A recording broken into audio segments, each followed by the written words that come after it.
Bueno, Yolanda, muchísimas gracias por querer venir.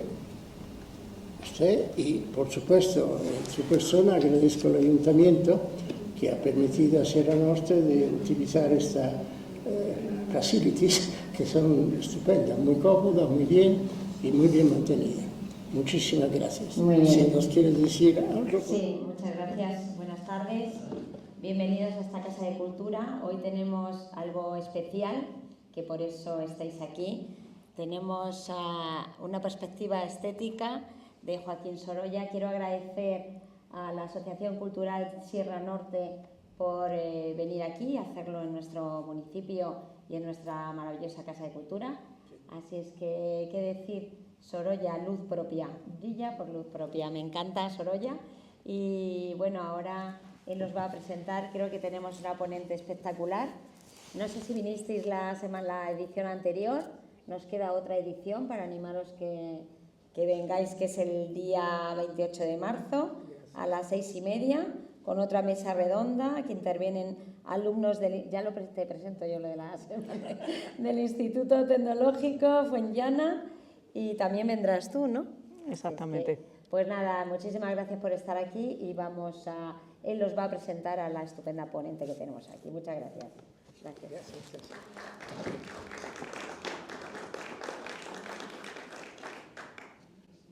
Doña Nieves Gómez Álvarez es doctora por la Universidad Complutense en Filosofía. Y esto vendría bien decir pobre, nuda y filosofía, pero es Petrarca. La ponencia suya está focalizada mucho en el aspecto estético de Sorolla. Ahora bien, el pasado lunes, don Amando de Miguel hizo un excurso histórico para llegar a presentar Sorolla, digamos. Más que presentarlo, para construir el ambiente en el cual luego Sorolla desarrolló su actividad.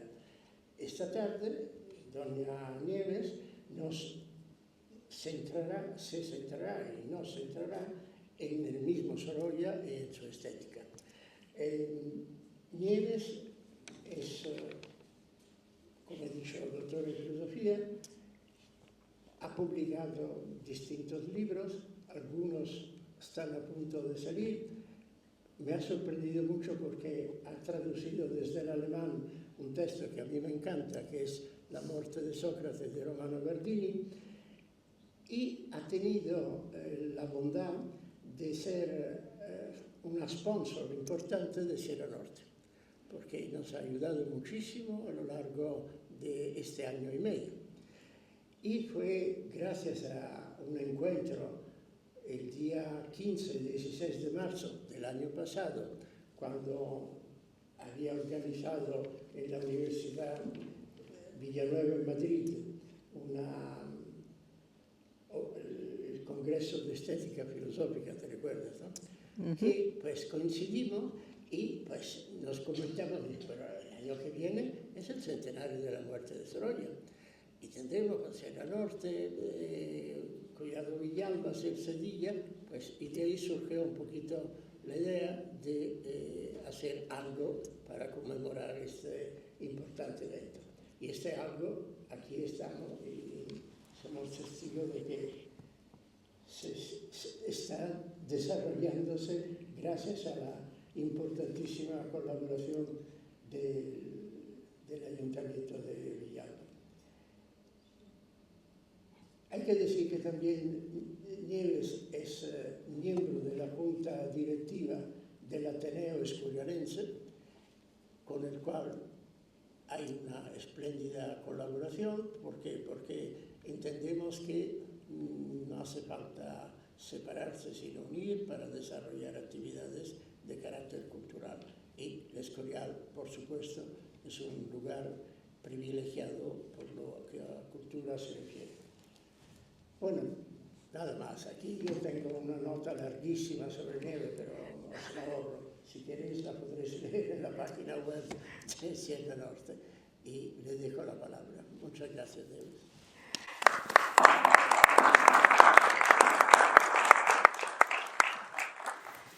Muchas gracias Massimo, muchas gracias Yolanda por la presentación, grazie mille per la presentazione.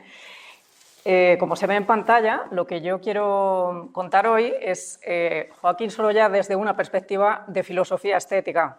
Es uno de los detalles que no he comentado, pero actualmente yo soy profesora en esta universidad, en la Universidad Villanueva, e imparto una asignatura de esta área de la filosofía, que es la filosofía estética. La asignatura en concreto va sobre la cultura visual y la experiencia estética, pero creo que acercarse desde esa óptica a Joaquín Sorolla puede ser bastante fecundo. Lo primero que yo quisiera hacer, si soy capaz y me deja la técnica, es mostrarles un vídeo que ha elaborado el Museo Sorolla para este centenario.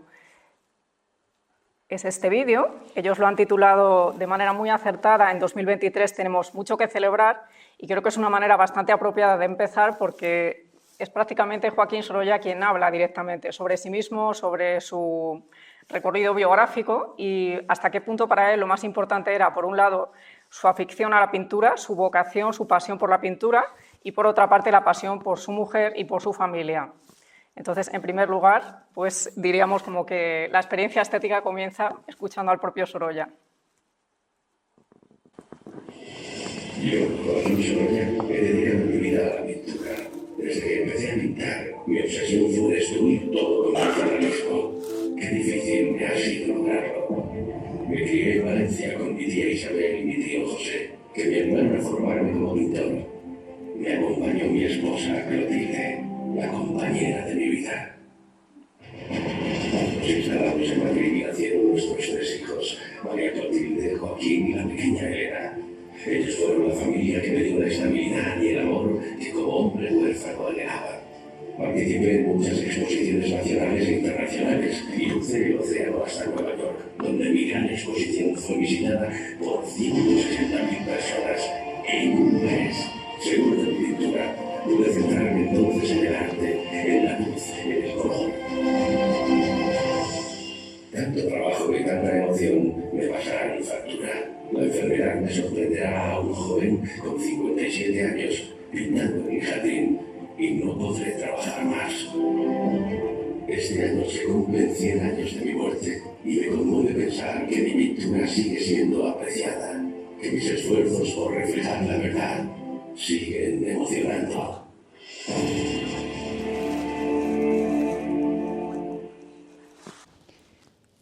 Bueno, como ven, efectivamente tiene muy buen título porque es cierto que tenemos mucho que celebrar en este 2023 y creo que este ciclo que ha organizado de una manera muy generosa la Asociación Cultural Sierra Norte, desde luego va a servir para esto, para que nosotros profundicemos en la obra de Joaquín Sorolla y sobre todo comprendamos hasta qué punto le necesitamos para seguir comprendiéndonos a nosotros mismos. Bien, ¿qué es lo que yo quiero hacer en los siguientes minutos?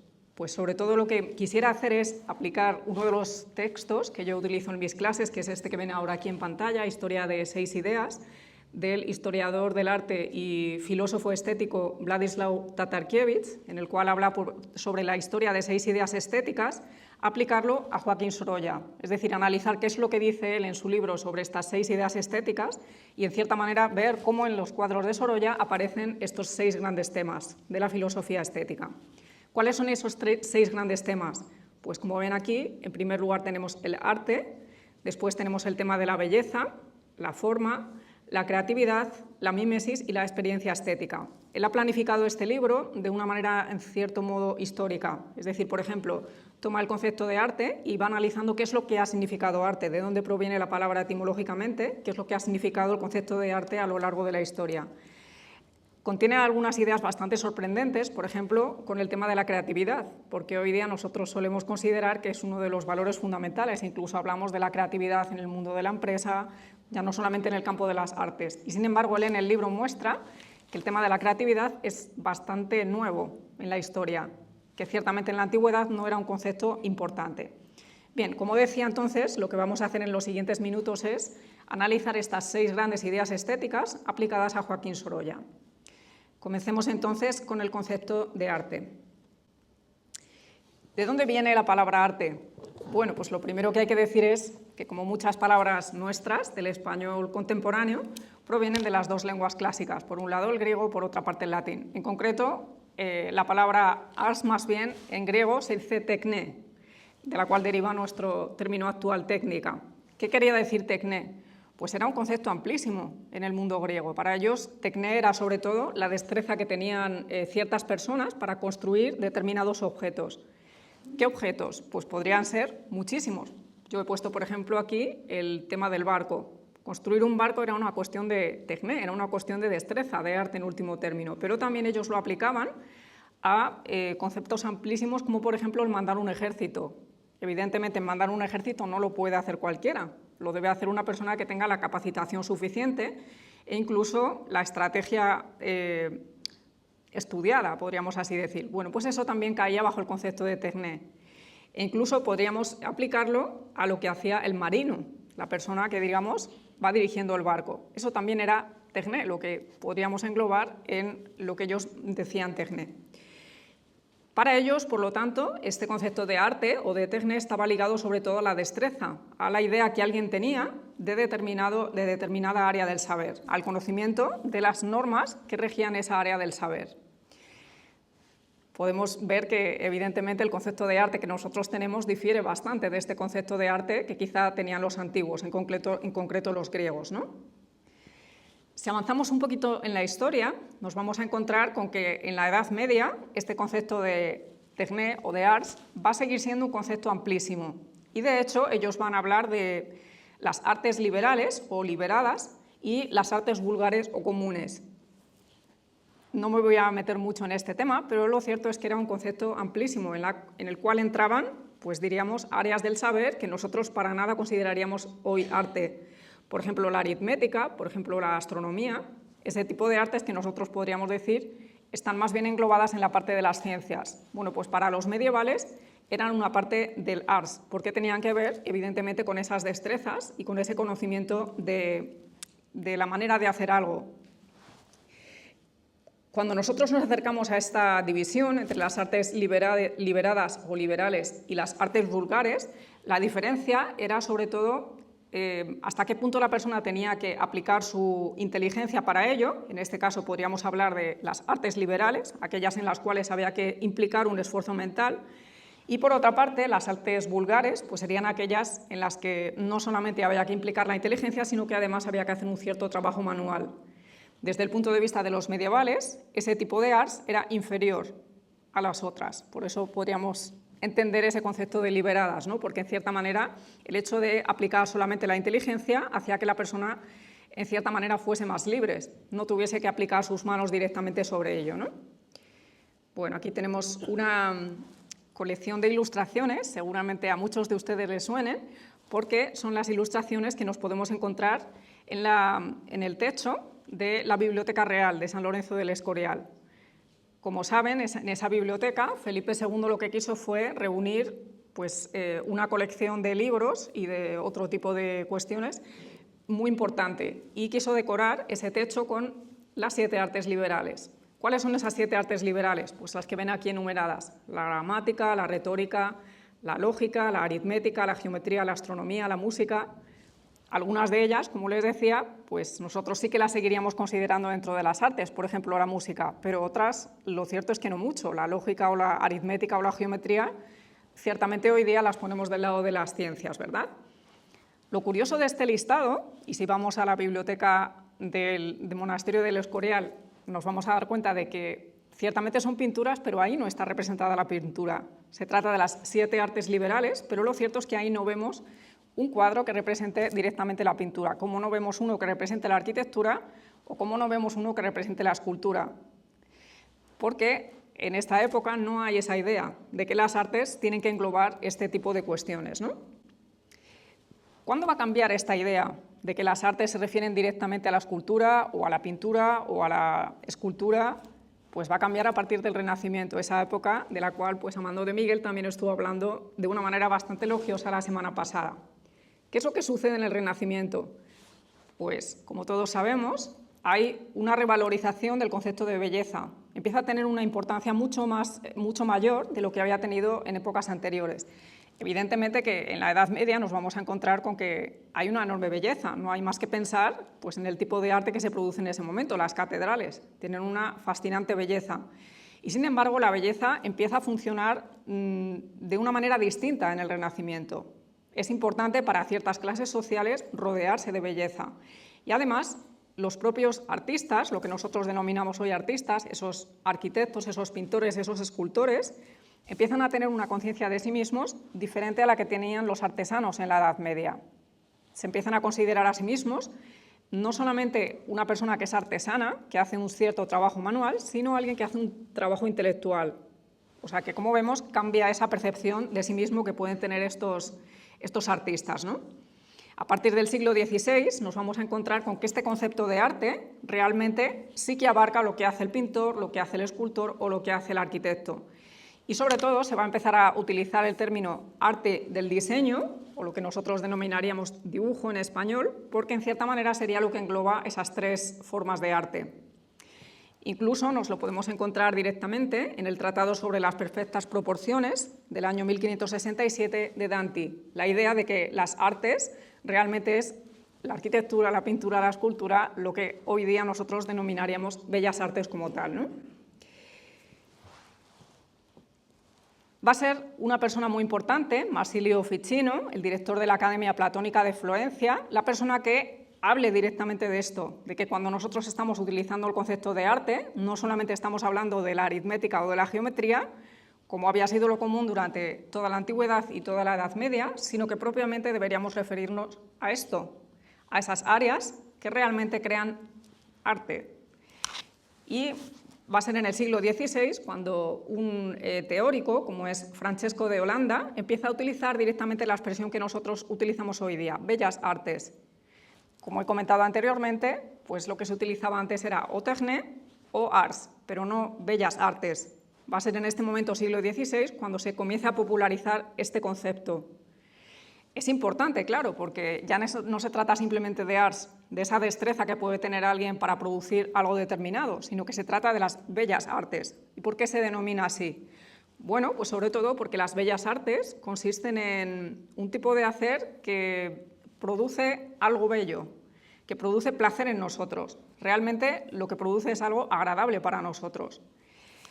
Evidentemente fue un concepto que tuvo mucho éxito, de hecho lo solemos utilizar hoy día, lo seguimos utilizando hoy día, y ha quedado como un sinónimo de la capacidad que tienen ciertas personas de hacer belleza. Bien, ¿cómo nos encontramos nosotros este concepto de arte en Sorolla? Pues es evidente que cuando contemplamos sus cuadros nos encontramos con esta capacidad de Sorolla de hacer belleza. Yo he traído aquí un ejemplo que es Embarcaciones Valencianas de 1908, en el que efectivamente nosotros cuando lo contemplamos no es simplemente que estemos viendo pues, una playa mediterránea, es que realmente causa bastante placer en nosotros ver sus cuadros. Es curioso analizarlo así desde este punto de vista, ¿no? Para nosotros es bastante grato contemplar los cuadros sorollanos. O, por ejemplo, este cuadro, que de por sí es bastante simbólico porque muestra, en cierta manera, la experiencia estética que está teniendo la propia Clotilde de Sorolla, la mujer del pintor, contemplando ese icono del arte que es la Venus de Milo. Es un cuadro bastante simbólico, este de 1889, porque en cierta manera nos muestra como si para Sorolla su Venus, su musa, su inspiradora, fuese realmente su mujer. No tanto esa Venus clásica, sino su propia mujer, la que le acompañaba cotidianamente y la que en cierta manera era testigo de todo lo que le estaba creando. Bien, entonces, cuando nosotros nos acercamos a la definición que da este teórico del arte polaco, Tatarkiewicz, sobre lo que es el arte, sobre lo que es la obra de arte, evidentemente nosotros podríamos englobar ahí las obras sorollanas. Por ejemplo, él dice, el arte es una actividad humana consciente, capaz de producir cosas, construir formas o expresar una experiencia, si el producto de esta reproducción, construcción o expresión puede deleitar, emocionar o producir un choque. Es evidente que cuando nosotros contemplamos este cuadro, Clotilde contemplando la Venus de Milo o el que hemos visto anteriormente, o muchos cuadros de Sorolla, experimentamos este deleite, esta emoción. Es más, si nosotros nos acercamos a la definición que da Tatarkiewicz sobre lo que es la obra de arte, él nos va a decir que la obra de arte es una reproducción de cosas construcción de formas o la expresión de un tipo de experiencias que deleitan, emocionan o produzcan un choque. Como vemos, hay un salto bastante grande aquí, ¿no? De ese concepto de ars o de techne que tienen en la antigüedad, en la cual pues, entra algo tan amplio como construir barcos o dirigir batallas, a lo que hace propiamente el artista, que es esto, la voluntad humana consciente de querer deleitar a un público que contemple esa obra. Otros dos ejemplos más sobre esta gran capacidad de Sorolla de construir arte. El que está a la izquierda es un cuadro no tan conocido de Sorolla, pero está aquí en Madrid. Está en una fundación que está cerca de la Plaza de Colón, que tiene realmente muy buena colección de Sorolla, además de la que tiene en el Museo Sorolla o en el Museo del Prado, y se llama El Remero. Es una pintura que él hizo en 1908 y la hizo para el Club de Remo de Buenos Aires. Es una pintura que quizá pues, no es tan conocida, pero de hecho nosotros nos damos cuenta de que cuando nosotros contemplamos esta pintura, causa en nosotros un enorme deleite. No podríamos explicar quizá por qué, si es por la composición que tiene, si es por el hecho de que en cierta manera Sorolla consigue que nosotros nos sintamos dentro de esa barca, o simplemente por ese uso tan magistral que él tiene de la luz. Pero lo cierto es que Sorolla consigue esto con todos sus cuadros, que en cierta manera para nosotros sea una experiencia muy deleitosa contemplar lo que él ha pintado. Y evidentemente pasa igual con esa obra magistral suya, que es Cosiendo la vela. Lo que representa este cuadro pues, es quizá una escena muy cotidiana en las playas mediterráneas, el hecho de que precisamente, pues, como se trata de navegar, pues hay que reparar las velas todo el tiempo. Y de esa escena que podríamos decir que es tan cotidiana, Sorolla consigue ese deleite, esa experiencia estética cuando nosotros contemplamos eso, que podríamos decir es una experiencia cotidiana, ¿no? Es ese juego de la luz que tiene, ese contraste entre las sombras y, diríamos, el blanco de la vela con la vegetación en los laterales.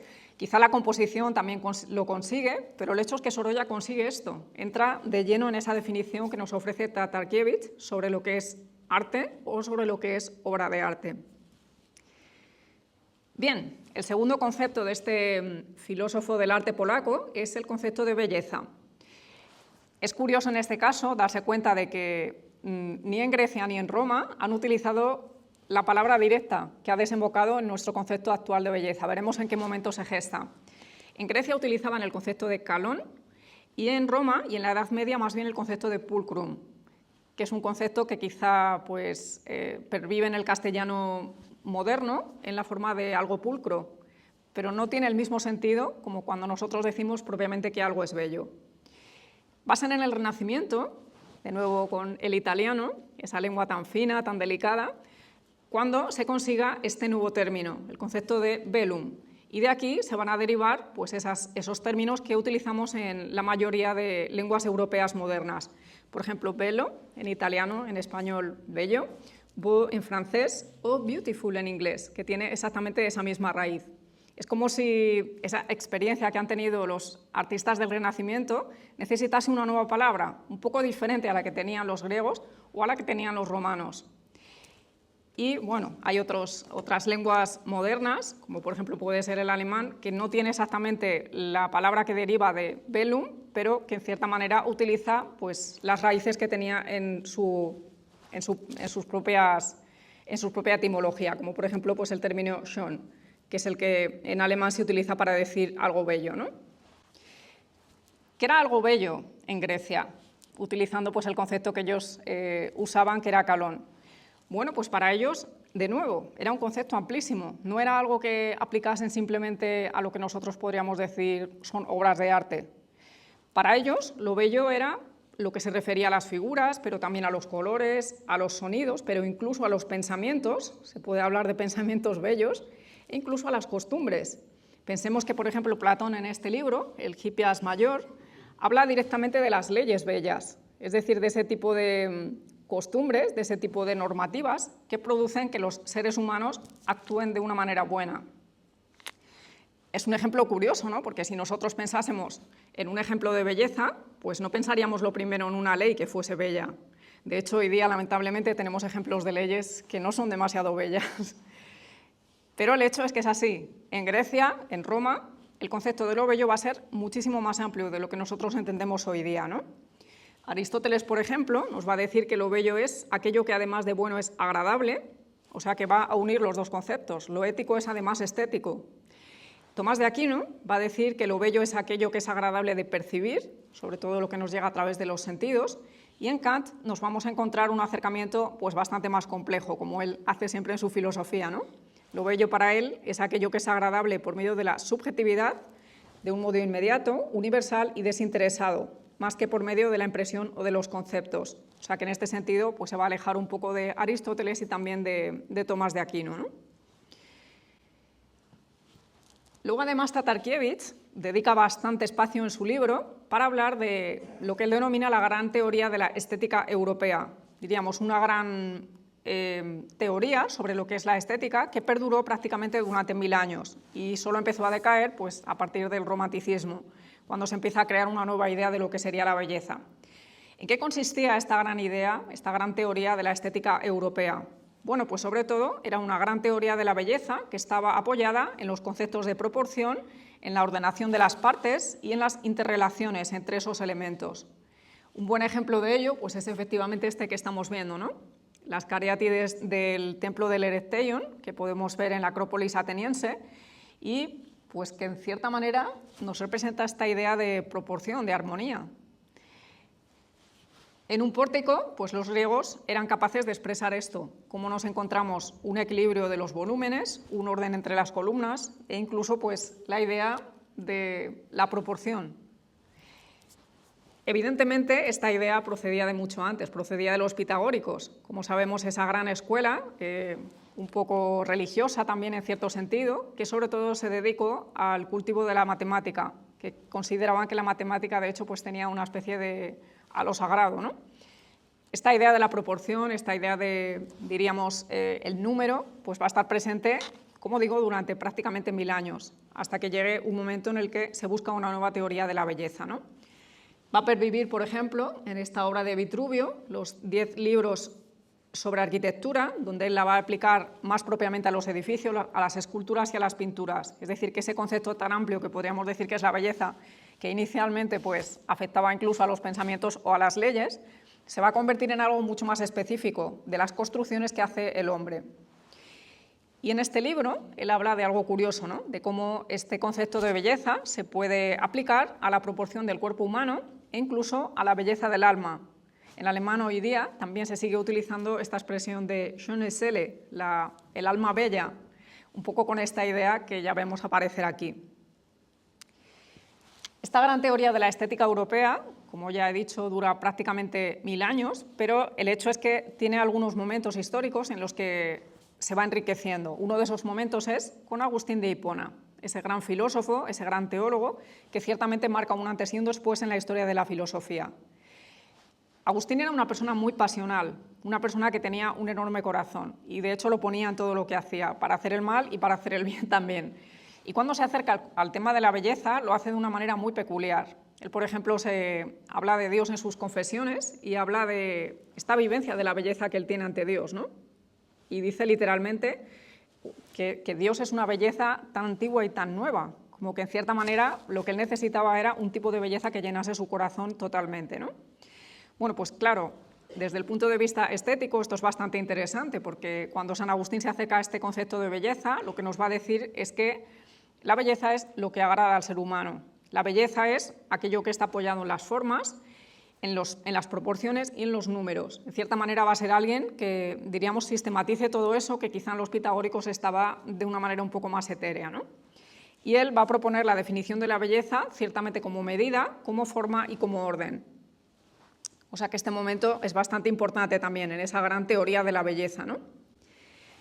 De nuevo, si nos preguntamos dónde nos encontramos nosotros este gran tema estético en Sorolla, pues ciertamente lo encontramos en muchísimos de sus cuadros, ¿no? Yo solamente he traído aquí algunos ejemplos en los que esto se ve de manera palmaria, como por ejemplo sus retratos. Por ejemplo, aquí tenemos el retrato de Raquel Meller, esa gran cantante, cupletista que fue quizá la más internacional de su época, y Joaquín Sorolla aquí ha logrado captar no solamente la belleza física de esta mujer, de Raquel Meller, sino en cierta manera ha logrado mostrarnos a todos nosotros que pues, hoy día contemplamos el cuadro esa experiencia de la belleza.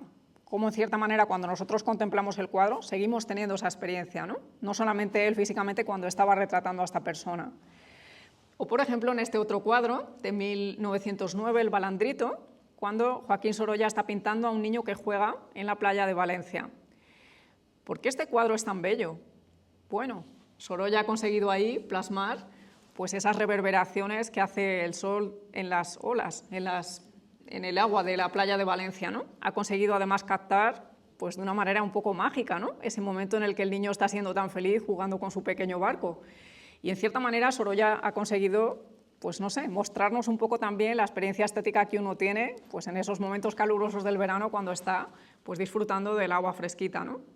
De alguna manera la experiencia de belleza que es capaz de mostrarnos Sorolla con sus cuadros pues engloba todo esto, ¿no? Es capaz de que nosotros sintamos una gran experiencia de belleza cuando nosotros contemplamos toda su obra. El tercero de los temas que va a tratar este historiador del arte polaco, Tatarkiewicz, es el concepto de forma. Es un concepto que él trata de una manera muy detallada, yo no puedo entrar mucho aquí, porque es una conferencia que no quisiera que durase demasiado, pero en cierta manera él llama la atención sobre este concepto, que ha sido uno de los más duraderos de toda la historia del pensamiento. Evidentemente está presente en los romanos, está presente en la antigüedad, pero es un concepto que sigue estando presente en la historia del arte actual. Es además uno de los más extendidos en el sentido de que la mayoría de las lenguas europeas siguen manteniendo el mismo concepto de forma, algunos con esta misma palabra y algunos un poco cambiada, como por ejemplo en alemán, es la misma palabra pues sin la E al final, o en inglés, form, o por ejemplo en francés, que ciertamente pues es la misma palabra para todos, ¿no? Lo curioso es que él dice que es un concepto un poco ambiguo, porque cuando los griegos empiezan a utilizarlo, en cierta manera es heredero ese concepto de forma de dos teorías un poco contrapuestas entre sí, como es la teoría de Aristóteles y la teoría de Platón. Como seguramente sabemos, Platón desarrolla su teoría de las ideas. El término que se utiliza en griego para eso es eidos. Y este concepto de forma, este concepto estético de forma, en cierta manera recoge esa idea platónica de que las cosas que nosotros vemos no son las reales, sino que en cierta manera son una copia de algo que está en otra parte, que sería, por así decir, la forma ideal, ¿no? Pues este concepto de forma que se aplica en estética sería heredero de esa teoría platónica en último término, pero además sería heredero también de la teoría aristotélica, que como seguramente sabemos es la teoría de la materia y de la forma, de este mismo concepto de forma. Y sin embargo en Aristóteles, como bien sabemos, son inseparables. La materia y la forma no se pueden separar, conviven una con la otra. Una se puede referir, digamos, a la sustancia más bruta y la otra se podría referir a una, por así decir, lo que de alguna manera implica que algo sea algo determinado. Bueno, pues el concepto de forma, desde el punto de vista estético, sería heredero de esas dos teorías un poco distintas. Así que Tatarkiewicz, en cierta manera, dice que es peculiar que haya sido un concepto con tanta historia, porque no es un concepto tan claro como otros de la historia de la estética. Curiosamente, además, llama la atención de que cuando nosotros utilizamos el concepto hermoso, literalmente es un heredero de este concepto de forma. Formosus deriva de la palabra forma, y de aquí es donde proviene nuestro término hermoso o nuestro término hermosura. Incluso el contrario también, cuando hablamos de que algo es deforme, pues evidentemente también estamos haciendo alusión a esto, a que es algo que no tiene forma o a que es algo que tiene una forma no demasiado clara. ¿Qué es lo que quiere decir el concepto de forma desde el punto de vista de la filosofía estética? Bueno, pues sobre todo se refiere a la estructura, a que realmente cuando nosotros nos encontramos ante una obra de arte, eso tiene cierta estructura. ¿Nos encontramos este concepto en la obra de arte de Sorolla? Pues es evidente que sí. Si contemplamos este gran cuadro, Paseo a orillas del mar de 1909, hay que ir a contemplarlo directamente al Museo Sorolla, aunque desde luego se ve muy bien aquí en la pantalla. Evidentemente este cuadro tiene una gran estructura por debajo. Nos podemos encontrar pues, que esas líneas, en cierta manera diagonales, están muy bien estudiadas, ¿verdad? Ciertamente Sorolla con ello ha querido pues, reflejar el efecto del viento sobre los vestidos que tienen su mujer y su hija, pero ha logrado que este cuadro, que a nosotros nos parece pues, que ha captado un momento muy determinado, cuando estaban paseando por la playa, pues ciertamente tiene una estructura por debajo. Sorolla ha estudiado cómo mostrar esto de una manera que para nuestro ojo sea lo más agradable posible de ver. Podemos pensar en los colores, podemos pensar en esos contrastes, desde luego con el azul del mar, pero también con esos marrones que nos muestran un primer término de la playa, pero sobre todo lo podemos pensar en esos juegos de líneas que tiene el cuadro. O sea, que no es simplemente el momento espontáneo que Sorolla ha podido captar de cuando su mujer y su hija están paseando por la playa, sino que se nota que en Sorolla hay este concepto de forma, de estructura estudiada. Podemos pensar también en otros cuadros, por ejemplo La familia de don Rafael Errázuriz Urmeneta, de 1905, que es uno de los mejores retratos que hizo Sorolla. Este cuadro también deben ir a contemplarlo directamente, porque es una gran experiencia estética cuando nosotros lo hacemos, cuando estamos delante del cuadro, ¿no? ¿Por qué este cuadro tiene estructura, tiene forma? Bueno, pues Sorolla, en cierta manera, aquí, desde luego, ha mostrado que él es un gran heredero de Velázquez. Este cuadro que se ve aquí al fondo es literalmente una reproducción de las Meninas, y un poco el cuadro como tal sí que nos recuerda la gran obra de Velázquez, ¿verdad? El centro del cuadro es esta niña, que desde luego se parece bastante a esa Menina que Velázquez representa en el suyo, pero luego toda la composición, podríamos decir, es también un retrato de familia, como en cierta manera también es las Meninas, ¿no? Nos encontramos ahí también en una figura muy central a la madre, que con su brazo extendido, pues en cierta manera muestra esa línea que la une con todas sus hijas más pequeñas. Luego nos encontramos aquí a la primogénita, que con su traje rosa, pues en cierta manera es un toque de color en ese cuadro. Y nos encontramos aquí pues al padre, ¿no? Que con su gesto pensativo, con su introspección, pues en cierta manera nos está mostrando cómo contempla a toda su prole, ¿no? A toda su familia. Ciertamente tiene mucha estructura este cuadro. Sorolla lo pintó bastante rápido, algo así como en 12 días, pero lo cierto es que nos muestra que este gran concepto de la forma también está presente en sus cuadros. O sea, nos pueden parecer muy espontáneos, pero lo cierto es que Sorolla estudiaba bastante cómo debía ser la composición, ¿no? ¿Qué hablar de este? Que es un cuadro también bastante icónico. Es la primera vez que en la historia de la pintura se representan a enfermos de polio. O sea que Sorolla también es un hito histórico por esto. Triste herencia, que es un cuadro que nos representa pues, cómo estos religiosos de la Orden de San Juan de Dios acompañan a los niños enfermos de polio a la playa, porque en cierta manera se consideraba que era una especie de método curativo, ¿no? Pero claro, si nos fijamos en la composición que Sorolla tiene de este cuadro, pues ciertamente nos damos cuenta de que tiene ese concepto de forma entendido como estructura. Nos encontramos esa gran figura, por así decir, vertical de religioso, que en cierta manera constituye el apoyo de esos niños, pues que no tienen fuerzas para sostenerse por sí mismos y que, diríamos, no constituyen líneas rectas, ¿no? Líneas verticales, sino que en cierta manera pues tienden todos hacia la figura del religioso, que está muy bien marcada en el centro de la escena, ¿no? O sea que, como vemos, en los cuadros de Sorolla está bastante clara también esta idea de la estructura, ¿no? Y creo que mi preferido en este sentido, en cómo Sorolla era un pintor que estudiaba mucho cuál quería que fuese el efecto final de sus cuadros, sería este Tres velas. Evidentemente nos encontramos aquí pues, ese juego, ¿no? Entre las líneas horizontales, esas líneas un poco diagonales y desde luego pues, esta especie de juego, ¿no? Entre las tres velas que nos encontramos al fondo de la imagen, al fondo del cuadro, con estas tres mujeres que nos encontramos en primer término y que incluso con los pañuelos que llevan en su cabeza hacen un poco la misma forma de las velas.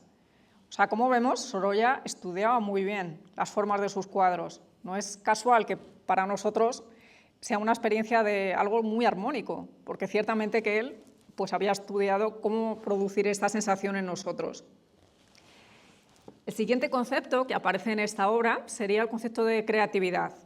Como ya anunciaba, es un concepto que nos puede resultar sorprendente, lo que nos dice aquí Tatarkiewicz en su obra, sobre todo porque nosotros solemos considerar que es uno de los grandes valores que tenemos que buscar a toda costa en nuestra vida, ¿no? Si nos dedicamos al pensamiento, pues casi que lo que tenemos que hacer es un pensamiento original. Si nos dedicamos a la escritura, pues ciertamente lo que hagamos tiene que ser algo completamente creativo y original. Si nos dedicamos a la política, pues ciertamente lo que hagamos tiene que dejar huella. O sea, como que tenemos muy dentro en la cabeza, en nuestra estructura mental, que ciertamente la creatividad tiene que ser un valor importante en nuestra vida. Y sin embargo, lo que nos muestra es que en la antigüedad esto no era así. Propiamente lo que se le pedía al artesano, más bien era que se ajustase al modelo, que era evidentemente la naturaleza. Los griegos tenían más bien la idea de que la naturaleza era perfecta y en cierta manera era lo que el hombre debía hacer era imitarla. No tenía por qué inventarse nada nuevo, porque ciertamente la naturaleza ya se lo había inventado, ¿no? Puede resultar un poco curioso para nosotros pensar esto, pero lo cierto es que en la antigüedad han funcionado así, y de hecho cuando nosotros contemplamos su estatuaria, pues nos damos cuenta de que efectivamente nosotros nos sentimos tan sorprendidos delante del discóbolo precisamente por esto, porque han conseguido captar casi a la perfección cómo es el cuerpo humano cuando se está moviendo, cuando se está ejercitando. Es como si fuese una copia prácticamente del natural, ¿no? Como si aquí no importase la creatividad, sino que lo que ha conseguido el artista, entendido como artesano en la antigüedad, era pues captar esas formas que ya estaban presentes en la naturaleza. De manera que ellos van a entender que la persona que hace escultura o la persona que hace pintura, sobre todo lo que tiene que hacer es fijarse en el natural, en la naturaleza, imitarlo y copiarlo, porque no va a hacer algo que sea mejor que la propia naturaleza. Evidentemente nosotros entendemos por alguien creador, alguien que no hace solo eso, alguien que no solamente imita la naturaleza, sino que pone un poco de sí mismo en eso, en esa representación. Y en cierta manera está funcionando desde el concepto de libertad, que no es un concepto tan griego, sino que es un concepto que más bien es cristiano, es un concepto que viene posteriormente. De hecho, es muy curioso, como hace Tatarkiewicz en su libro, darse cuenta de que los griegos no tenían propiamente un concepto, una palabra para el término creación o crear. Lo que ellos utilizaban era más bien el concepto fabricar, que es un concepto completamente diferente, poiesis o poiein. En latín sí que nos vamos a encontrar un concepto para crear o creare o creatio, pero un poco como una traducción de ese concepto de poiein que utilizaban los griegos, como un sinónimo del hacer, no directamente como lo que nosotros tenemos en mente, que es creación, que es crear a partir de la nada, que como digo, pues también es un concepto cristiano, ¿no? Cuando entra en escena el cristianismo, empieza a utilizar este concepto, evidentemente en un sentido teológico, religioso, como creación a partir de la nada. Y pues va a revolucionar, por así decir, el pensamiento. Pero vamos a tener que esperar hasta bastante después, de nuevo hasta el Renacimiento, en el cual se empieza a pensar que lo que hacen los arquitectos, lo que hacen los pintores, lo que hacen los escultores, es propiamente un poco también crear. No es simplemente manejar algo preexistente, sino que en cierta manera lo que hacen es crear algo y sobre todo utilizando su inteligencia, utilizando su propia libertad y su propia creatividad interior. Y de hecho, si nosotros nos acercamos a los teóricos del Renacimiento, nos vamos a encontrar que ellos ya van expresando poco a poco estas ideas. Por ejemplo, Marsilio Ficino va a decir literalmente que el artista inventa sus obras. No le vale con el concepto de fabricar, sino que va a utilizar ya este otro concepto que es más novedoso. O, por ejemplo, Rafael nos dice que el artista conforma el cuadro a su idea. No se trata simplemente de mezclar unos cuantos colores y de ponerlos ahí en un lienzo, sino que propiamente lo que hace el artista es utilizar una idea que tenía previamente. Y si nos acercamos a esta gran figura del Renacimiento que es Miguel Ángel, pues nos vamos a encontrar esta idea con mucha más fuerza, cuando él nos dice que el artista plasma su visión y no imita la naturaleza. O sea que aquí ya vamos a ver claramente cómo él se va alejando un poco de esa idea que tienen los antiguos, de que ciertamente lo que tiene que hacer el artesano es simplemente imitar lo que tiene en la naturaleza. Nos vamos a encontrar progresivamente a teóricos que ya van expresando esto de una manera bastante más clara, ¿no? Por ejemplo, Zúcaro va a decir que el artista configura un mundo nuevo y, en cierta manera, nuevos paraísos también. O sea, como la obra de arte es la posibilidad de crear un nuevo paraíso. E incluso hay un poeta polaco, el libro es de un polaco, por lo tanto es normal que él acuda pues, a ejemplos de su propia cultura, y este poeta polaco, Saurubiewski, va a decir literalmente que el poeta inventa, que el poeta lo que hace es construir algo nuevo, algo completamente nuevo. Incluso llega a decir que el poeta crea tal y como Dios lo hace. O sea que, como vemos ya, esto es una idea que ha llegado a su maduración completamente, ¿no? De esta idea originaria que tienen los griegos de que en cierta manera el artesano lo que tiene que hacer es simplemente imitar lo que tiene delante de la naturaleza, hemos llegado a esta idea de que no, lo que hace el artista más bien es hacer un poco lo que hace Dios cuando crea a partir de la nada. Como vemos, es una idea muy novedosa, ¿no? E incluso nos vamos a encontrar esto expresado de una manera muchísimo más evidente en Baltasar Gracián. En su obra El Criticón dice: el arte es la plenitud de la naturaleza, es como si se tratara de un segundo creador. Completa la naturaleza la embellece y a veces la supera. Unirse cada día a la naturaleza hace milagros. Nos encontramos esta idea, ¿no? Lo que hace el arte propiamente es crear, lo que hace el artista es ser un segundo creador, es imitar lo que hace la capacidad creadora y gratuita de Dios, ¿no? De manera que este concepto de creatividad, que se ha ido gestando poco a poco y que desde luego no estaba en la antigüedad, va a desembocar en el siglo XVII en una asociación con la teoría del arte y sobre todo con la imaginación. O sea, ser creativo va a ser sobre todo esa capacidad que tiene el ser humano de desarrollar su imaginación y en cierta manera de ser un poco creador como Dios lo es. Como vemos, esta idea no podía estar en la mente de los griegos, porque ellos no tenían la idea de un Dios creador. ¿Qué va a pasar cuando lleguemos al siglo XIX, el siglo en el que propiamente nace Sorolla? Bueno, pues que ya va a aparecer esta idea de que el creador es un sinónimo de artista y es un sinónimo de poeta en el sentido de un creador. Y en el siglo XX, propiamente nos lo vamos a encontrar ya asociado incluso a áreas que no son propiamente artísticas, como por ejemplo el área científica, ¿no? En la obra filosófica de Henri Bergson, La evolución creadora, nos vamos a encontrar esta asociación tan curiosa, como en cierta manera lo que hace el científico también es una cierta obra creadora, ¿no? Bueno, entonces, entre el siglo XIX y en el siglo XX nos vamos a encontrar ya de una manera muy clara este concepto de que la creatividad es sobre todo la capacidad que tiene un artista de crear y la capacidad de crear productos en concreto. De manera que si lo quisiésemos simplificar un poco, creatividad sobre todo va a estar asociada a la novedad, al hecho de que nos va a traer una manera nueva de contemplar el mundo. ¿Cómo nosotros podemos encontrarnos este concepto de creatividad en Sorolla? Bueno, pues es evidente que cuando nosotros contemplamos Mar Idilio, de 1908, nos encontramos una manera bastante nueva de pintar, ¿no? En primer lugar, nos encontramos con la idea de que el pintor no simplemente tiene que ser alguien que esté en su estudio. Esto lo explicaba pues, bastante bien el otro día Amando de Miguel, cómo fue necesario pues, un proceso bastante largo para que los pintores pudieran realmente pintar en el exterior. Bueno, pues cuando Sorolla pinta así, evidentemente nos encontramos una enorme creatividad.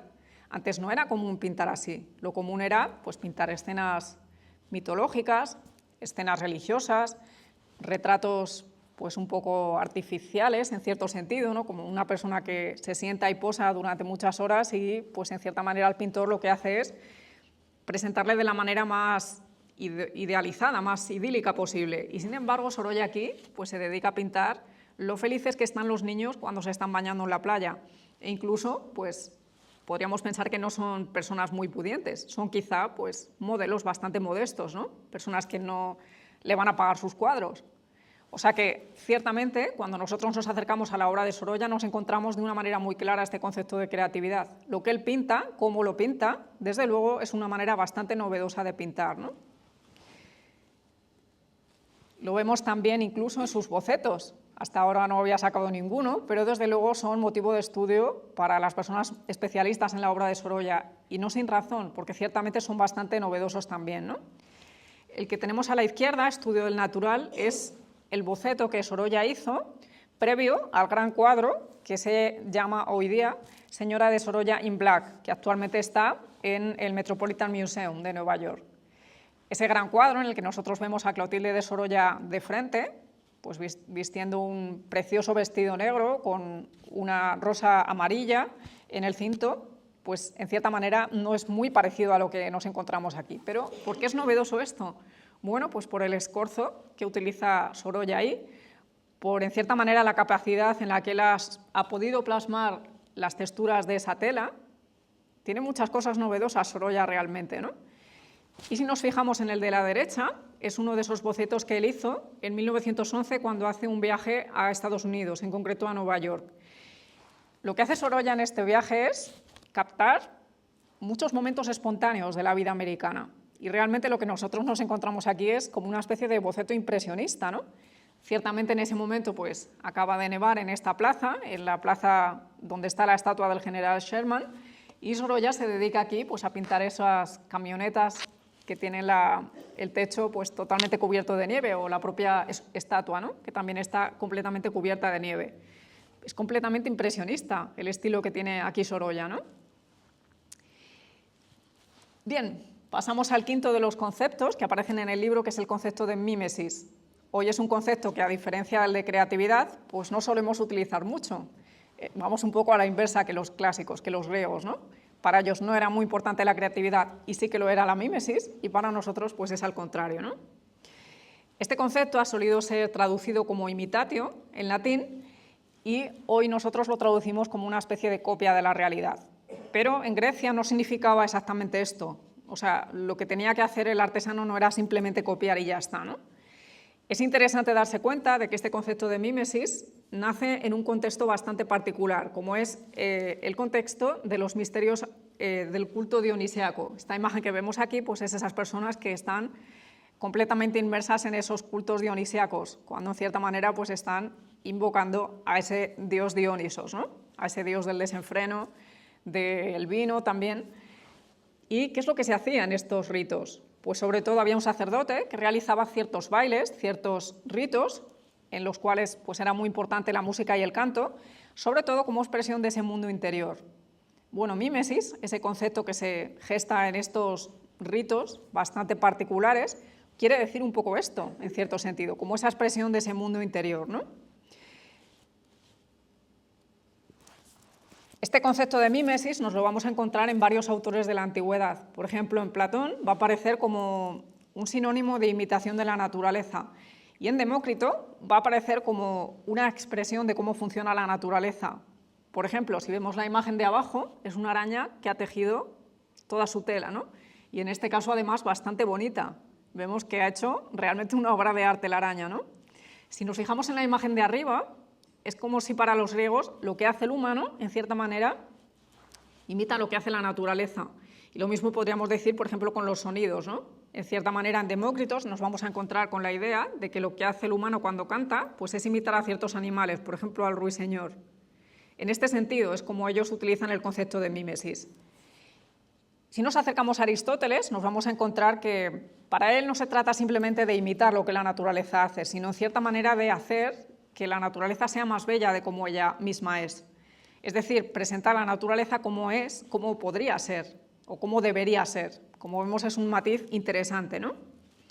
En este sentido, pues mímesis lo que querría decir es que el arte tiene la capacidad de imitar a la realidad, pero sobre todo el artista tiene la capacidad de proponer un libre enfoque de esa realidad. ¿Nos encontramos esto en Sorolla? Pues lo cierto es que sí que nos encontramos mímesis. Por ejemplo, en El baño del caballo, 1909, ¿qué es lo que vemos aquí?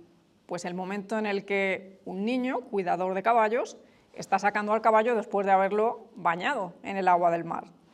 De esa escena, que como podríamos ver es bastante cotidiana, o podría ser bastante cotidiana en este momento en el que Sorolla lo pinta, pues él ha hecho evidentemente una obra de arte en ese sentido aristotélico, ¿no? En el que no se trata simplemente de imitar la realidad, no se trata simplemente de mostrarnos ese caballo, que ciertamente es bastante imponente, sino que sobre todo pues nos ha mostrado cómo la realidad podría ser. Lo ha mostrado de una manera en el que nosotros sentimos un vivo deleite cuando vemos este cuadro, ¿no?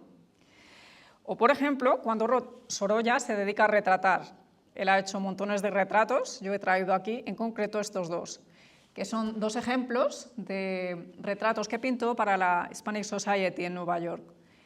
El que tenemos arriba es el retrato del escritor Benito Pérez Galdós, el que tenemos abajo es el retrato del filósofo José Ortega y Gasset.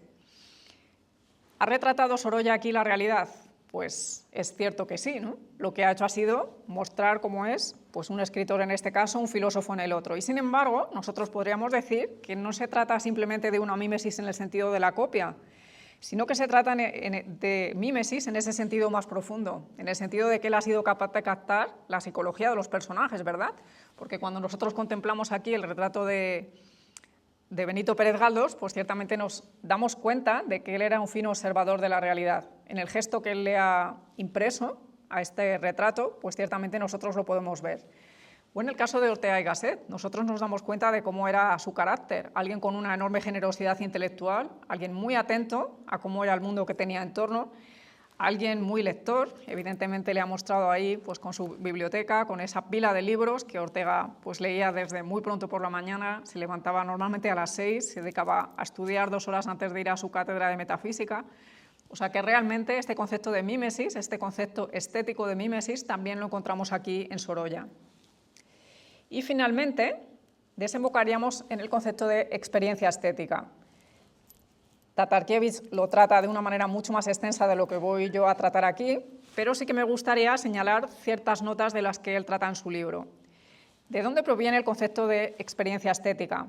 Bueno, pues proviene, como muchos, en la historia de la filosofía de Pitágoras. Los pitagóricos tenían una metáfora, y es que uno se puede comportar en la vida pues, de tres maneras diferentes, que serían como las tres maneras que tenían tres diferentes tipos de personas al ir a ver los Juegos Olímpicos en el estadio. Podríamos considerar qué es lo que hacen los atletas cuando van a los Juegos Olímpicos. Lo que hacen los atletas pues, es sobre todo ejercitarse, competir, porque lo que quieren es ganar, ¿no? Desde el punto de vista de los pitagóricos, esa manera de enfocar la vida no es la más sabia. ¿Y por qué no? Pues sobre todo porque uno tiene que estar compitiendo todo el tiempo, ¿no? Tiene que estar comparándose con lo que hace el de al lado. Es un tipo de vida que no deja demasiado margen a la contemplación. Y para ellos, precisamente, lo más importante que tiene que hacer el ser humano es encontrar esa especie de holgura para poder contemplar la realidad. Luego está el comerciante, como este que tenemos aquí en la segunda imagen. ¿Y qué es lo que hace el comerciante cuando va al estadio? Pues sobre todo lo que quiere es vender, ¿no? Ni siquiera puede contemplar lo que está sucediendo en la arena, sino que sobre todo lo que tiene que estar haciendo es llamar la atención de los espectadores que están sentados, porque lo que quiere hacer es vender su producto. Desde el punto de vista de los pitagóricos, esta tampoco es la forma de vida más sabia, sobre todo porque el comerciante se tiene que estar, dedicando todo el tiempo a pensar en el dinero. Y eso es una forma de vida inferior desde el punto de vista de los pitagóricos. Y luego estaría, evidentemente, la función de los espectadores, de las personas que van al estadio a ver lo que está sucediendo. Desde el punto de vista de los pitagóricos, ese sería el modelo de vida más sabio, porque en cierta manera permitiría tener una cierta actitud estética ante la vida. ¿Y en qué consiste la actitud estética desde el punto de vista de los pitagóricos? Bueno, ellos no utilizan esta expresión como tal, que diríamos se va a gestar mucho más tarde en la historia de la filosofía, pero sobre todo lo que ellos hablan es de esa experiencia que pide de nosotros que no estemos del todo volcados en el exterior, sino que en cierta manera reconcentremos nuestros sentidos, nos damos cuenta de lo que estamos escuchando, de lo que estamos viendo. Es un tipo de actitud en el que nosotros podríamos decir, elegimos qué es lo que queremos ver, elegimos qué es lo que queremos escuchar. Y eso no lo puede hacer ni el atleta, porque tiene que estar con todos sus sentidos hacia el exterior, ni tampoco lo puede hacer el comerciante, porque tiene que estar dedicándose de otra cosa más banal, ¿no? Bueno, estos pitagóricos, como nos damos cuenta, tenían pues, bastante sabiduría, ¿no? Y después, y ya sería lo último que yo quiero comentar, sería Aristóteles de nuevo, ¿no? Resulta que Aristóteles nos habla directamente de lo que es la experiencia estética. No le pone este nombre, porque, como digo, el concepto de estética pues, solamente nos lo vamos a encontrar en el siglo XVIII, cuando Baumgarten pues, empieza a desarrollar como tal esto como un área dentro de la filosofía, pero resulta que Aristóteles sí que nos habla en uno de sus libros sobre esta cuestión. Y ya lo aviso, no es su libro de estética, que es la Poética, sino que es otro donde no nos esperaríamos encontrar estas reflexiones, en concreto la Ética a Eudemo, ni siquiera la Ética Nicómaco, que es la importante, sino la Ética Menor, ¿verdad? ¿Y de qué habla Aristóteles en esta obra? Pues él sobre todo va a denominar una experiencia, que es una experiencia muy curiosa, y de la cual él señala 6 notas bastante concretas, ¿no? Nos dice, por ejemplo, que es una experiencia en la cual experimentamos un placer intenso. Cuando estamos experimentando aquello, resulta que estamos muy a gusto.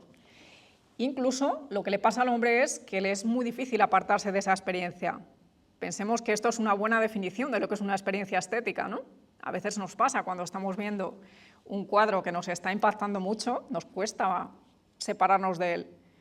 O, por ejemplo, cuando estamos viendo hoy una película que nos gusta mucho, evidentemente no es un ejemplo que utilizaría Aristóteles, pero cuando nosotros hoy día estamos viendo una película muy buena o una serie que nos fascina, ciertamente experimentamos esto, que es para nosotros difícil alejarnos de esa experiencia, ¿no? Aristóteles nos dice también que produce una suspensión de la voluntad, en ese sentido, y él sí que utiliza esta metáfora, como si el hombre estuviera encantado por las sirenas. O sea, como si realmente sus oídos estuvieran llenos de ese canto y le fuese muy difícil separarse de aquello, ¿no? Nos dice además que es una experiencia que puede tener varios grados de intensidad y efectivamente esto es lo que le pasa a la experiencia estética. Lo que sí que nos marca Aristóteles es que es un tipo de experiencia que nunca puede llegar a ser repugnante, o sea que puede tener muchos diferentes grados, pero que nunca para nosotros va a llegar a ser algo desagradable. ¿Qué más características tiene este tipo de experiencia? Pues sobre todo que es una experiencia exclusiva del hombre. Vale, hay animales que emiten sonidos, hay animales que podríamos decir incluso tienen pelajes muy llamativos, ¿no? Y los utilizan en época de celo. Y sin embargo no vemos que el animal tenga este tipo de experiencia, aunque ellos a lo mejor tienen un sentido del oído o un sentido de la vista mucho más desarrollado que nosotros. Es curioso pensarlo así, pero Aristóteles lo describe, ¿no? Incluso nos dice que es un tipo de experiencia que se origina en los sentidos, pero no depende de lo agudos que sean los sentidos. Los animales puede que tengan más desarrollados incluso los sentidos que nosotros humanos, y sin embargo no vemos que, por ejemplo, un perro que tenga un sentido del oído muy desarrollado disfrute escuchando una pieza de música buenísima. No les vemos que tengan este tipo de experiencia, ¿verdad? Que se queden completamente encantados por esa experiencia que están teniendo. Y finalmente, Aristóteles señala que esta experiencia se origina en las mismas sensaciones, o sea que en cierta manera las disfrutamos por sí mismas, no son un fin para otra cosa. Como digo, Aristóteles no le llama experiencia estética directamente y sin embargo hace una descripción pues, bastante perspicaz, como pues, casi todo lo que él hace en su obra, ¿no? Si tuviéramos que buscar algunos ejemplos en los cuales encontrásemos cómo se produce en nosotros esta experiencia estética e incluso cómo Joaquín Sorolla ha conseguido plasmar la experiencia estética, creo que este sería uno bastante bueno. Niña italiana con flores, que es un cuadro bastante temprano, 1886, pues evidentemente está mostrando el momento en el que esa niña está disfrutando oliendo el perfume de esas flores. Cuando nosotros contemplamos este cuadro, para nosotros también es una experiencia estética. No estamos oliendo el mismo perfume que huele ella, pero lo cierto es que para nosotros es una experiencia estética verlo. Y podríamos ir repasando aquí todas las características que ha nombrado Aristóteles, pero lo cierto es que se cumple bastante bien, ¿no? Que Sorolla consigue bastante bien desarrollar esta experiencia estética en nosotros. O, por ejemplo, cuando contemplamos La hora del baño, de 1904, una de esas escenas mediterráneas tan hermosas que Sorolla ha sido capaz de pintar. De nuevo aquí, con esa tela volando, pues ha conseguido captar incluso el aire, el viento de la playa de Valencia, pero esa reverberación que causa la luz en las olas o el hecho de que ese niño o esos niños están tan felices ahí jugando, ¿no? Sorolla ha conseguido captar todo esto y cuando nosotros lo contemplamos es una experiencia vivísima a nivel estético. Incluso con muchos de los cuadros que él pintó a su mujer, Clotilde de Sorolla, experimentamos también esto. Es como si en esos retratos concretos, los que le hizo a su mujer, hubiese conseguido plasmar un poco la emoción que había entre ellos dos.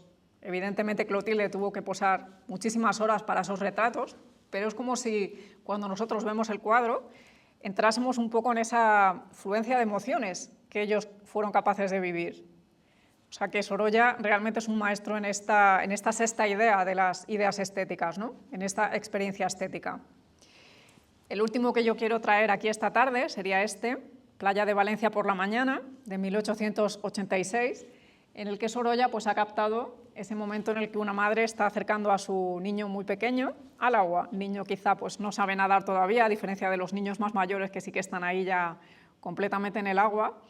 Y ciertamente ha sido capaz de captar con ese juego de nuevo de formas, de diagonales, de colores, de tonos, pues ha sido capaz de captar esos momentos tan espléndidos, ¿no? En esas playas de Valencia. Sin más, pues quisiera agradecerle su presencia aquí. Espero que haya sido interesante esta aplicación de los 6 grandes conceptos de la filosofía estética a la obra de Sorolla. Habría mucho más que decir, pero creo que sería interesante también escuchar sus sugerencias, comentarios y preguntas. Muchas gracias.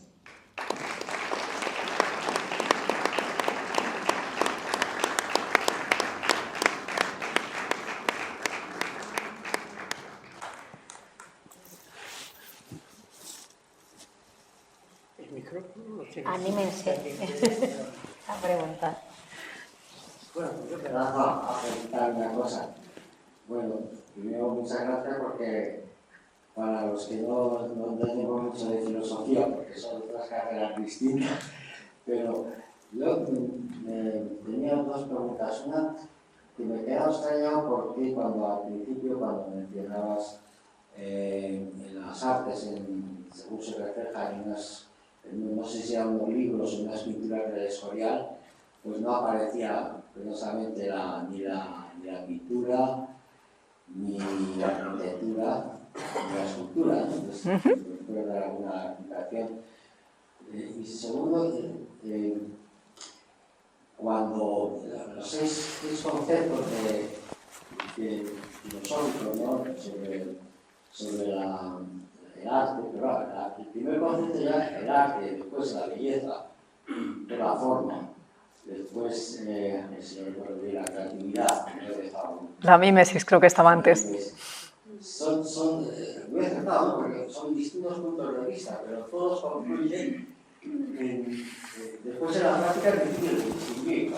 Es mi pregunta, o sea, que claro, si una cosa es arte, pues es bello, es creativo, está imitando o está representando, o sea, todo confluye en uno, ¿no? Muchas gracias por las preguntas. Para conseguir distintas perspectivas, pero después en la realidad es muy difícil distinguir una letra.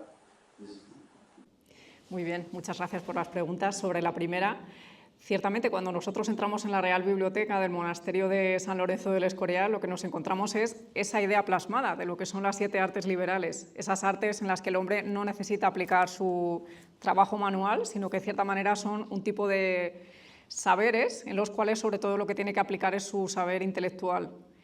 Si nos hemos fijado alguna vez, seguramente que hemos entrado en esa biblioteca muchas veces, pues a un lado está la teología, en otro lado está la filosofía y entre medias pues están estos 7 saberes, estas 7 artes liberales, ¿no?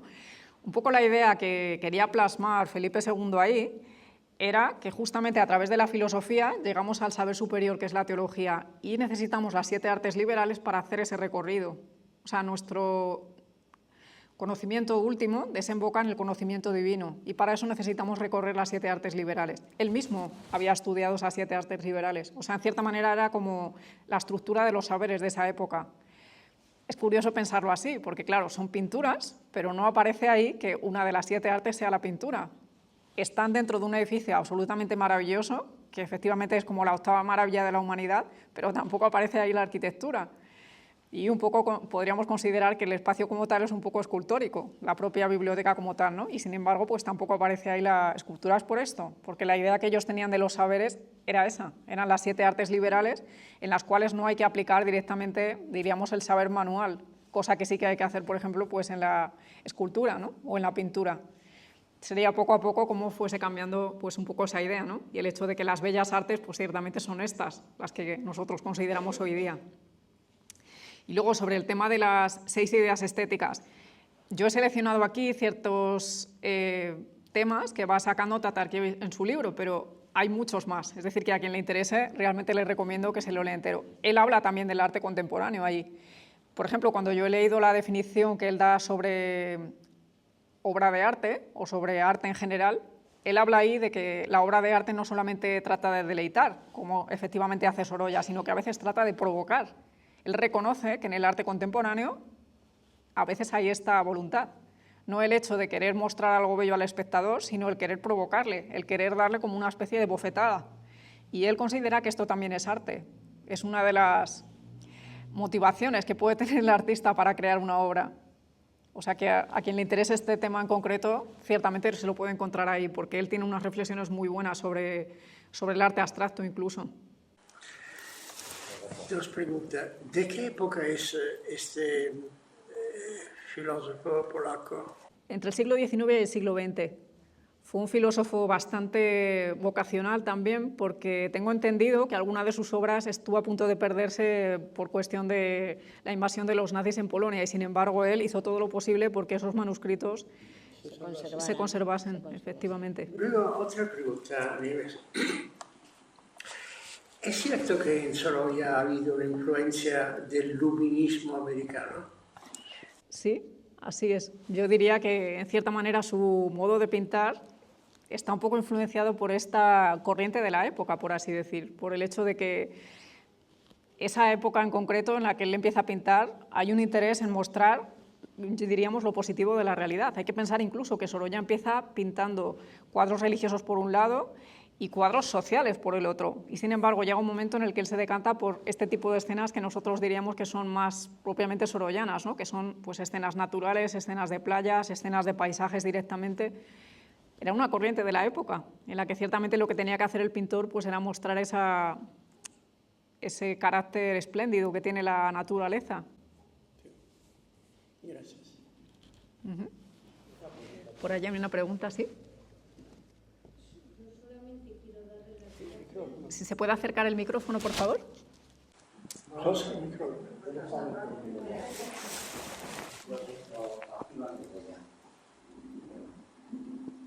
Simplemente acérquenselo a la cara. Acérquenselo. Solamente darle las gracias porque Sorolla es el pintor que más me gusta, me fascina y me ha hecho lo que nos has contado, lo que nos has dicho, entenderle muchísimo mejor y que me guste mucho más. Nada más que eso. Me alegro mucho. Para eso sirve el centenario de Sorolla, para profundizar aún más en su obra, ¿no? Para que lo que vemos espontáneamente lo podamos entender un poco mejor. Me alegro mucho de haberlo conseguido. Sí, pues lo he conseguido. Yo conozco el Museo Sorolla, hemos estado, y nos encantó esta maravilla, pero no he visto más cuadros de ningún sitio más. ¿Dónde están? Hay algunos en el Museo del Prado, de hecho, y otros en la Fundación Massaveu. Creo que no he dicho el nombre antes. La Fundación Cristina de Massaveu, que está muy cerca de la Plaza de Colón. De hecho, ellos tienen una colección muy buena de arte español, antiguo y también contemporáneo, pero tienen muy buena selección de Sorolla. Algunos de los cuadros que yo he mostrado están... Sí, sí, se puede ver. Hay que reservar hora, pero no hay que pagar, sino que es una entrada gratuita. Cristina Massaveu. Organizamos una visita. Vais a organizar, ¿no? ¿Eh? Que vais a organizar. Sí, vamos a organizar una visita en junio al Museo Sorolla y al Museo Massaveu. Muy bien, muy buena combinación entonces. Sí, porque en un día te da tiempo para hacerlo. Pues se tendrá que apuntar a la visita. Espero que Teresa venga. Vamos. Sí. Quería decir, en la producción de Sorolla no hay algo más así que como lo griego en cuanto a la imitación de la naturaleza, que lo puramente de la creatividad subjetiva moderna. O sea, no hay algo más clásico en él que lo puramente sí, pues subjetivo, ¿no? No me explico bien, pero vamos, la idea yo no sé si está un poco clara, ¿no? Sí, gracias por la pregunta. Quizá yo no lo he dejado así como tan explícito en mi explicación, pero efectivamente Sorolla empieza a estudiar en la Escuela de Bellas Artes de Valencia porque él se queda huérfano muy pequeño y junto con su hermana quedan a cargo de sus tíos. En principio sus tíos se dedican a, creo que es al negocio de la cerrajería y pues el niño empieza un poco a aprender el oficio de su tío. Y desde muy pronto el tío se da cuenta de que el niño tiene unas actitudes absolutamente fabulosas para el dibujo, de tal manera que es su tío quien quiere que empiece a estudiar en esa Escuela de Bellas Artes. Claro, en esos primeros años Sorolla se forma, pues como se solía en ese momento, ¿no? Dibujando modelos directamente del natural y además de modelos clásicos, ¿no? O sea, Sorolla sabía hacer eso y de hecho tuvo una beca de pensionado en Italia y en cierta manera pues también conoce directamente el arte, por así decir, clásico. Sorolla sabía hacer todo eso y sus primeras pinturas pues en cierta manera reflejan cómo él tenía todo ese tipo de conocimientos. Y sin embargo él, por otra parte, hace ciertos viajes aquí a Madrid y viaja al Museo del Prado, porque él quiere ver directamente las pinturas de Velázquez, las pinturas de Goya y las pinturas de toda la escuela española. Entonces en él no podemos entender su enorme creatividad si no tenemos en cuenta esto, hasta qué punto él ha conocido toda esa manera clásica de reflejar la realidad y sin embargo él ha desarrollado algo completamente contemporáneo, por así decir.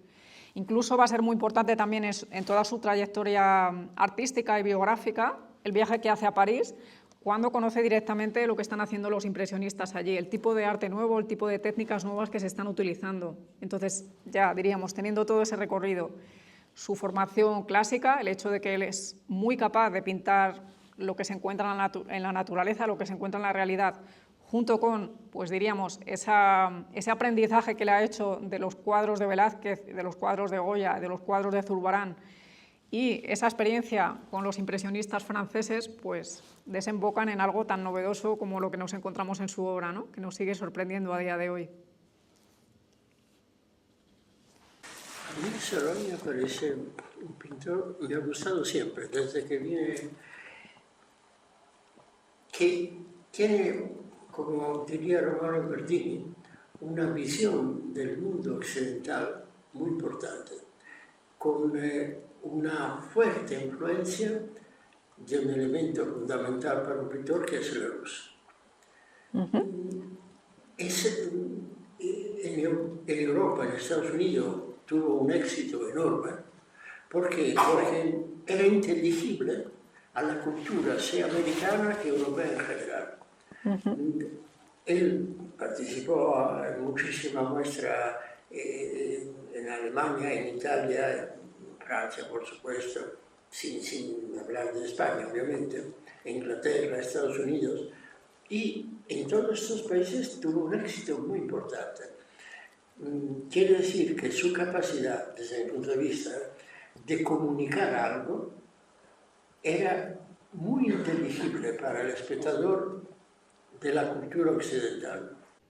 Sí, efectivamente. Un dato que normalmente a mí me llama mucho la atención es que Sorolla pinta todo esto después de que España ha sufrido esa derrota en la guerra de 1898 y, en cierta manera, en España no hubo grandes convulsiones políticas, no se pidieron dimisiones, vale, no pasó nada de todo eso a nivel político, pero lo que sí pasó es que se produjo una especie de depresión social, o sea, que los españoles realmente tenían una conciencia de que algo se había hecho mal en el pasado y que se preguntaban cuál iba a ser el futuro de España y de los españoles y de la cultura española en general.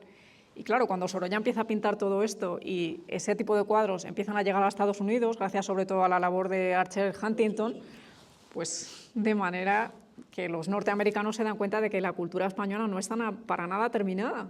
No se puede dar por finiquitada una cultura que haya perdido en esa guerra reciente, sino que en cierta manera se dan cuenta de que hay algo muy valioso en la cultura española. O sea que en cierta manera Sorolla yo creo que consigue, sin decir una sola palabra, solamente mostrando los cuadros, que España tiene mucho que ofrecer todavía. Bueno, de hecho, la crisis del 98 en España despertó una reacción desde mi punto de vista, de la cual son hijos, pues, por ejemplo, para decir uno, Ortega y Gasset, y mucho más. Quiere decir que no siempre una derrota de este tipo, era la fin de una época, pero entraba otra. Y la luz de Sorolla iluminó una nueva época. Efectivamente, él fue capaz de ver que en España quedaba todavía mucha luz, ¿no? Y lo vendió muy bien. Sí. Sí, sí. También me gustaría decir que a los que se hayan quedado con ganas de saber más de Sorolla, anunciarles que estoy organizando un curso de verano en San Lorenzo del Escorial, de los que se hacen en colaboración con la Universidad Complutense de Madrid, y este curso va a tratar sobre Sorolla y Gaudí como genios de la luz. Entonces se celebrará el 11 y 12 de julio en San Lorenzo del Escorial y bueno, pues hablaremos sobre estos temas con especialistas tanto de la obra de Sorolla como de Gaudí. No se avisará por tiempo, por favor. Sí. Ya lo está Así anunciando. Este es el primero oficial. La logística, quiero decir, Como apuntarse, claro. Todo esto. De momento están con todos los trámites en la Complutense, pero habrá un programa oficial, digamos, y un enlace que se pueda difundir. ¿Cuándo se prevé más o menos? 11-12 de julio. 11 y 12 de julio. Eso es. Y yo seguro que voy. Sí, Y Fenomenal. más de uno de aquí seguro que también. Oye, y venirse a Cercedilla, ¿qué nos podrías contar? Bueno, lo cierto es que sería un honor para mí poder hablar en Cercedilla de Sorolla, porque como todos sabemos, él murió allí, pasó sus últimos años allí, de hecho, porque experimentó pues, este ataque de hemiplegia cuando estaba pintando en el jardín de su casa en Madrid y pues, se quedó paralizado de medio cuerpo, con lo cual ya se quedó incapacitado para seguir pintando. Y las últimas fotos que conservamos de él son justamente de Clotilde con él en el jardín de la casa de Cercedilla. Yo estaría completamente encantada de poder ir allí. Sí, sí, es interesante, sí, que esté en la Sierra del Guadarrama, cerquita de aquí, sus últimos días. Y yo te iba a preguntar, de sus obras, ¿cuál es la que más te gusta a ti? Que eres muy conocedora de la obra de Sorolla. Eso es una pregunta realmente difícil. Pero yo diría uno de los retratos de Clotilde, que de hecho es uno de los que he enseñado, que es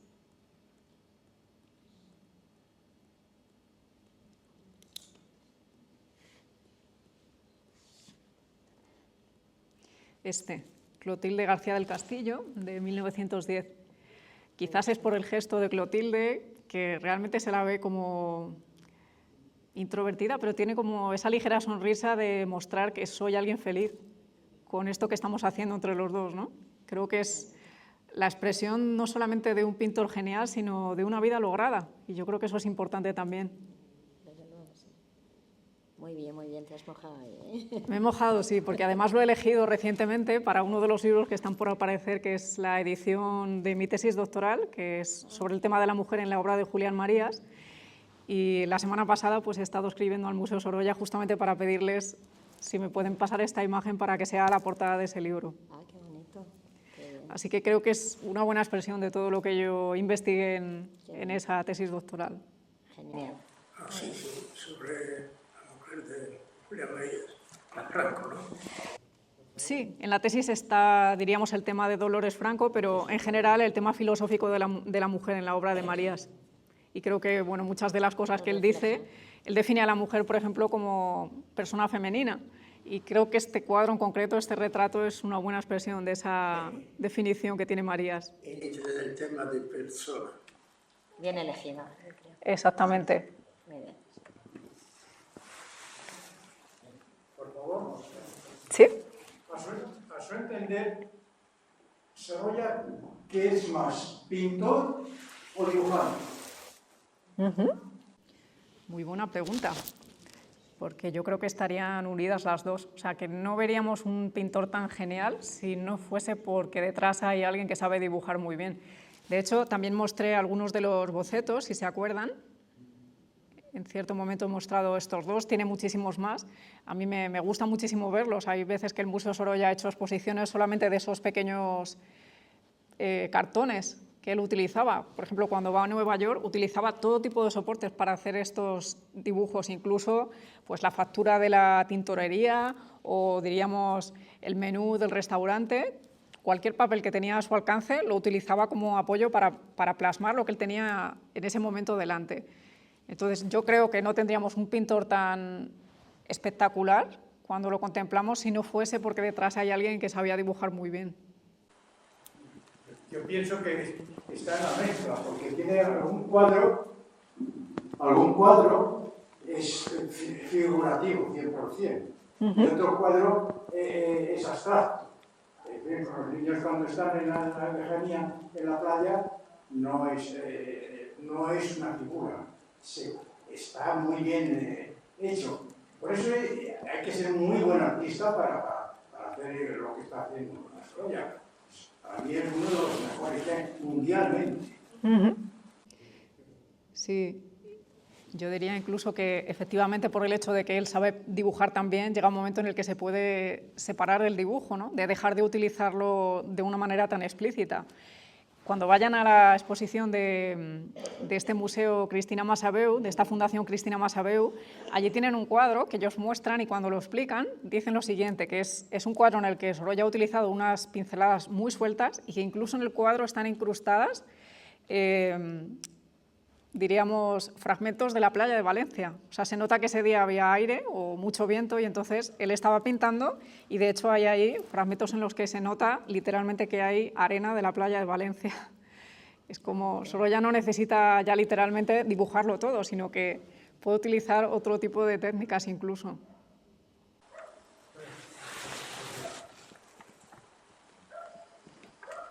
Muy bien. ¿Os ha gustado, verdad? ¿Sabéis que quedan todavía Algunos actos. algunos actos? Sí. Supongo que estáis informados de todo lo que queda, porque es Dicho- importantísimo. Qué bien, me encanta. Vamos a tener la presentación de un libro sobre Sorolla, escrito ad hoc, y luego, pues, el día siguiente, el 28, esta fusión, ¿no?, de la elegancia, cómo interpreta la elegancia el mundo de hoy, una escuela de moda, de alta tecnología de moda, con el espíritu de Sorolla, digamos. Y la última función será un concierto en honor de Sorolla. Entonces, música contemporánea de Sorolla de los distintos países que él visitó. Sí, aunque quizá hay que señalarlo explícitamente, ¿no? Porque en el programa parece que la presentación del libro va a ser el día 20, pero se ha movido, ¿no? Es que La por fecha. razones familiares, el autor ha tenido que trasladarla al día 27. Por si acaso alguien de los que está en el público pensaba venir, no es como aparece en el programa, día 20, sino 27. Se cambia al lunes 27. Pero no, Paulino Arrijón. Arrijón de Extremadura, sí. Es un doctor... ¿En el mismo sitio? No, eso se va a hacer en un chalet aquí en calle de Acacia, en la urbanización, Aquí pone Acacias 9, ¿no? sí, la urbanización Avenida. Ah, vale. Y el último, el concierto, en la Academia Musical Torre Musicalia en Torrelodones. Porque allí, pues, vamos a... Otro municipio de la zona. La idea inicial era un poquito repartirlo, luego ha cambiado la fin. Sí, de hecho estuvimos incluso barajando hacer alguna en el Centro Cultural de Cercedilla. Lo que pasa que este año es doblemente complicado, no solamente porque, bueno, las fechas son breves, sino también porque hay elecciones de los ayuntamientos, entonces sí, sí que es cierto.